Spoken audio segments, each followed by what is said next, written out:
A recent article by Beth McMurtrie in the Chronicle of Higher Education, May 24, 2024, issued a stark warning to nations like the United States and Canada. It was entitled, "Is This the End of Reading?" The article identified a problem that, if not addressed, threatens not only the economic future of our society, but also the concept of freedom and free thinking as well. If there is an activity that more than any other enhances our ability to concentrate, learn, and reason, it is the act of reading. Numerous studies confirm that reading is a powerful agent in the building of brain health and capacity.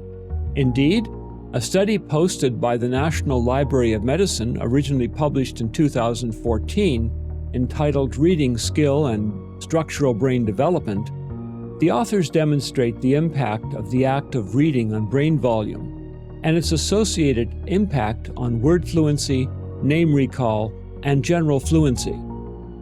In all, reading can be shown to affect both physical brain development and performance.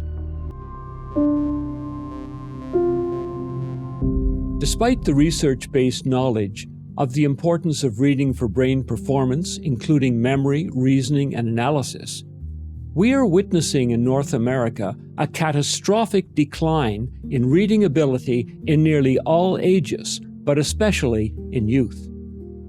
Author McMurtrie, in her astute article, "Is This the End of Reading?" paints a grim picture of the state of education in our public schools and post-secondary institutions. She reports how reading levels across the United States, and by extension Canada, have plummeted over the past 15 years. In some cases, students are not doing their reading assignments that teachers or professors assign. They just give up at post-secondary levels, given that they have been denied the skill development in their public school experience. I was involved in public education for over 40 years, as a teacher, principal, and then as curriculum director for one of Canada's largest school systems. The fight to retain good teaching practice and provide quality, knowledge-based learning for students in an environment that was respectful, dignified, and oriented to achievement through hard work became almost impossible to sustain.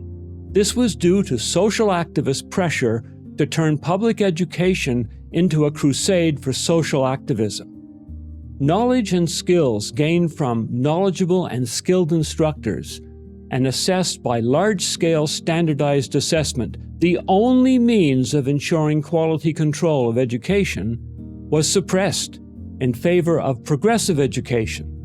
The latter denigrated the value of knowledge and forced into the teaching mix all manner of technologies which replaced textbooks and solid direct teaching from experts in subject areas with absurdities like learn at your own pace, individualized instruction, and grossly ill-defined inclusive education, whatever that really means.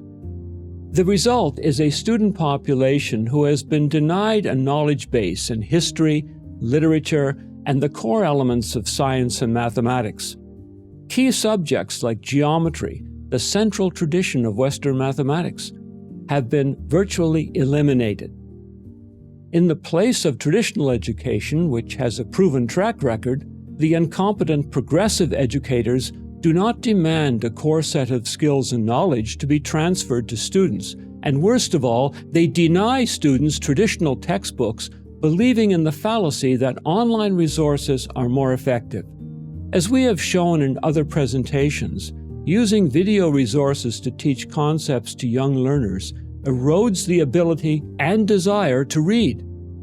Here is what is really happening, according to researcher McMurtrie. Academics across the country are talking about the reading problems they are seeing among traditional age students. Many, they say, don't see the point in doing much work outside of class. Some struggle with reading endurance and a weak vocabulary. A lack of faith in their own academic abilities leads some students to freeze and avoid doing work altogether. In short, professors say students are coming into college with a host of new and alarming learning challenges, including fragmented and distracted thinking, along with sharper limits on what they are willing or able to do. What do you do when students don't or can't do the work? One study published in 2000 found that just 20% of students normally did their class reading in 1997, down from 80% in 1981. Another study, published in 2013, found that research papers written by first-year students largely use sources superficially, often quoting from the first or second page and citing just a couple of sentences. The childish approaches of progressive educators are destroying the love and capacity for reading and are turning schools into places where crass opinion, unsupported by research, is replacing learning and skills. Additionally, a generation of students may have been harmed by problematic reading instruction strategies used in many elementary schools.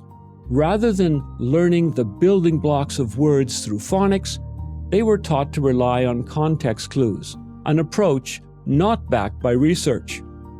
Gender fantasies are being forced on children even in elementary, taking time from teaching reading skills and honing the curiosity and love of learning new facts and truths. North American public education is creating weak and lazy people who will not be able to sustain an economy or a culture. Alas, when placement to educational leadership is determined by one's embracing the shallowness of progressive education, then incompetence has become the criterion for promotion.